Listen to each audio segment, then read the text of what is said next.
I pictured, how do I explain this without being rude?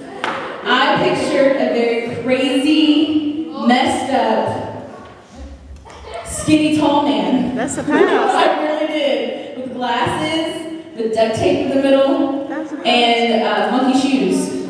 Seriously, that's how I pictured Ernie's dad. And he is crazy. Don't Ernie. Dylan, will you think he's quiet? Wait till you have a conversation with the man. Alright? He is awesome. He's got an awesome story to tell you guys.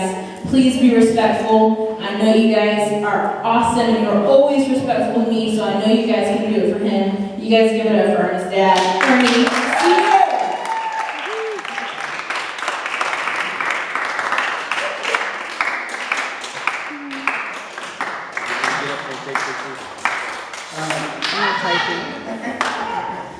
I was going to start like when I was growing up as a kid. My parents used to argue and fight all the time. My mom used to carry us to church.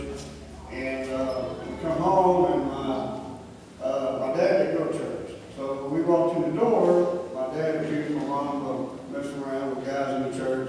So the fight was on. You know, and it was like a physical fight. I remember hanging on to my dad's back, you know, kind of pulling off my mom. That went on like for, you know, my dad would leave and come back and, you know, and then he did that for like, I don't know for how long, maybe for 4 or 5 years. And finally he got a divorce, so we're now on a divorce, you know, I'm a kid that's in a divorce, so we live with my mom, you know, my mom can take care of us, she tried to take care of us, but, you know, we have 3 kids, me and my brother and sister, and she couldn't do it, so we had to live with my dad, you know, and I really didn't care for my dad. You know, your dad don't want your mom, you kind of lose respect for her, you know, I have respect for your dad. And so in about 6th grade, I got into drugs, I got doing a lot of marijuana, and I was kind of like one of the kids at school that you see selling joints to other kids. That was me when I was doing that. And I did that, and then my dad found some weed in my room, you know, and told me that if I was going to live there, I couldn't do any weed. So I just had some money. I had like $256 I was rich, you know, so I'm going to run away. And on our refrigerator, it used to say, be somebody. They had a paper on it that said, be somebody, be a runaway. So, and every time you look at the refrigerator, you see that day after day. So that's what I did. So I ran away and I talked my buddy, you know, and I talked him into stealing his mom's car. And we stole her car, and we was going to go to California, go see the California girls, you know. You always hear about California girls, you know. And we got out to Colorado and rent the car. We were determined to go to California, you know, so we kept walking, you know, and hitchhiking and sleeping under winter passes and digging in trash cans and picking up cigarettes off the ground and smoking them. And then, lost my train of thought. California. Anyway, we finally got there, and it was September. No living on the beach, so we didn't get to see no California girls, you know. So most time we should have turned and came on back home, but we stayed gone for like a month. And the buddy I was with, he got homesick, was missing his family, so we went back home. And my dad put down all these rules, and I didn't want to do the rules, so I went to go live with my mom. And I was living with my mom, got me a job, you know, and got noticing the girl next door, you know. And you never go for the girl next door, you know. Because they sit out there working in the yard, working around the barn and stuff. And so anyway,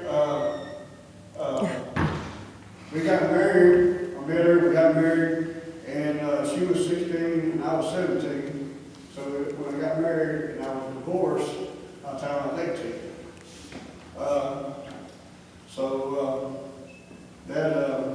And we had a kid during that had a kid, and that was, it was pretty rough, you know, you're being young, and, you know, you got your girls you really care about, and it just kind of like just blows you away, you know, when you divorce. And so I did the bar scene for like 7 years, you know, 7, 10 years, going to bars and drinking every Friday, Saturday night, just going out partying, and trying to meet different women. And I guess I got tired of it, and one night I prayed that because you meet these women, and a lot of these women in the bars, they've been used by other guys. They've slept around, they've been abused, and they've been hurt, and the guys just use them, and they're just messed up in the mind. They're just really messed up in the mind. And, you know, you find one and think, oh, yeah, I got my girlfriend, and she's kind of like messed up, you know, so.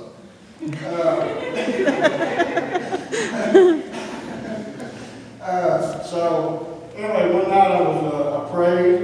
I didn't know God was real. I heard about him, you know, when I was in church and stuff, but I didn't know if he was real. So I prayed, God, bring somebody good in my life. I said, I'll go to church and serve you, and only you. And I won't go to pick up with him. And you know, and I prayed, I was crying, so it was earnest prayer. And then that, you know, nothing happened. About a couple weeks later, I did it again. And nothing happened. I was going along, and I met my wife, Lisa, over here. You know. And she was good, you know, she was good to me, she was a good girl, and so we're going along, we're still living in the world, we're doing, you know, I still was getting high to Junior was like, he was a baby, the first week, and I freaked out for the first week, so I just kind of quit doing that, you know. And just going back when he was breathing, you know, about every 5 minutes.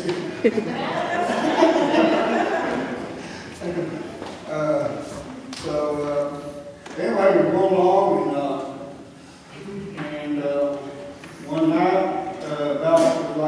I added up, it was like 14 years later after I had met her, or after I had prayed that prayer, and I heard a voice in my ear. On Saturday morning, he said, remember your promise. He said, go to church now. And I woke up crying, and my wife thought, what are you crying for? I said, I got to go to church. She's like, what? I said, I got to go to church. There's something about a promise, I think, you know. So all day I was just like, I couldn't help it. I just kept crying. All day long I was crying. I was like, what's wrong with me? You know, I don't know what's wrong. I said, well, I know I'm supposed to go to church. I heard a voice telling me to go to church, so I'm going to go to church. So the next day, on Saturday, so Sunday I go to church, and I go up front, you know, because I feel a tug to go up front. And there people are praying for me, and it feels better. And I got back home, I was telling my mom was down business, and I said, you know, I went to church, but it's like I came to get something, but I didn't get it. And my mom said, well, keep going back until you get what you came for. So, you know, and I don't know what was going on, you know. So all day Monday, I'm a carpet cleaner, you know, I'm going out, trying to go driving down the road, and I'm crying, I can't go, I'm crying, you know, and I'm cleaning carpet, and I don't know what's going on, you know, it goes on for like Monday, and Tuesday, and Wednesday, I'm ready to go to church, you know. So, I go to church Wednesday, and before the pastor said, hey, anybody want to go front? I went there, you know, and they start praying for me again, you know, and still it wasn't that something. Still, I didn't get what I came for. And evangelist was there, and he said, go home and thank God for everything in your life.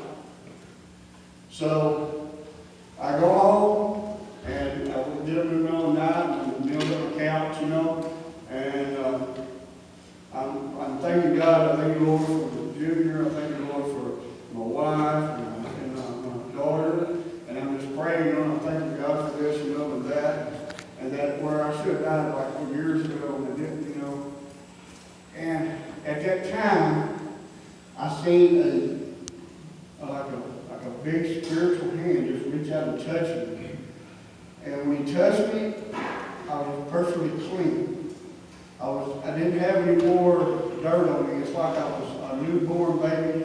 I didn't have like going to the bars. I didn't have the pot, the nicotine. I didn't have none of that stuff in my body. It was just all gone. It just, in 1 second, it just, and the things of the world, the music, I used to listen to rock, like Kids, Ted Nugent, and I didn't want that anymore. I just didn't want that anymore. And when I felt that, the only thing I said over and over is I didn't know. I didn't know. I just kept saying I didn't know. I didn't know that God is right here. God is right here with you all the time. And all you have to do is just ask Him to come into your heart. That's all you have to do. That's all I did. That's ask Him. I was just thanking Him. And I wasted 40 years waiting for that one thing. And I can't go back and change that 40 years. But He's always right here. He's ready at an instant. He's ready to receive you, but you have to ask Him. Or, because He's a gentleman and He won't force Himself on you. He's done that, and I've been serving the Lord for 10 years. And my wife will tell you, I've been married to a man of the world, and I've been married to a Christian. She said, I'll take a Christian over the man of the world any day. And the Lord, when you accept the Lord, He helps you be a better person. He's helped me be a better dad to Junior, because I used to be a mean man, like watching football. I didn't want my kids around me. I'm watching football stuff with me alone, and that's not how dad's supposed to be, And my wife sees me with my kids, and she's never seen that, but our dads are supposed to be like that. Our dads are supposed to be God-filled, and parents God-filled, and we're supposed to be all serving the Lord, and we're not supposed to be having to go through all this stuff that we have to go through all the time, And that's all I got.